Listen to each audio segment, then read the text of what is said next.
For much of election night, Donald Trump seemed to be leading in a number of key swing states. Then early Wednesday morning, he began to fall behind. That trend continued more or less for several days. On Saturday, the media declared Joe Biden the president-elect. Biden quickly accepted that judgment. The Biden campaign now has something called the Office of the President-elect. It sounds official, which of course is the point of setting it up. And there are questions, and that means we have to answer them. For example, in Pennsylvania, Nevada, and Michigan, the Trump campaign has now collected signed affidavits that attest to criminal activity during the voting process. In the city of Detroit, witnesses have alleged under oath that ballots were improperly backdated and counted without matching signatures. One poll watcher alleges that 40,000 late unsealed absentee ballots were counted orally, and all of them went for Democrats. In the state of Nevada, 8 whistleblowers from within the Nevada Election Department say they witnessed voter fraud abetted by other election officials and by their supervisors. According to one affidavit, a poll worker saw people bringing handfuls of ballots to a Biden-Harris campaign van. Those ballots were then filled out at the van, placed in return envelopes. Eventually, Biden supporters formed a wall to block outsiders from seeing what they were doing. Meanwhile, according to voting records, people who were not even alive still somehow managed to vote on Tuesday. In New York, deceased voters cast absentee ballots. On October 9th in Nevada, a man called Fred Stokes Jr. mailed in his vote.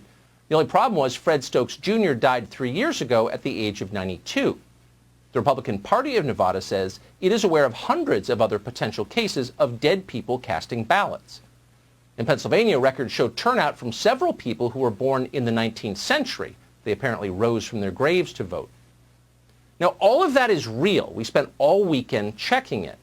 False claims of fraud can be every bit as destructive as the fraud itself, so we need to be careful and responsible, all of us. But what we just told you is true, and there's more of it. Just hours ago in the state of Georgia, an election official admitted that they will find illegal votes and double voters when they check the voter rolls. Let me be perfectly clear on another point.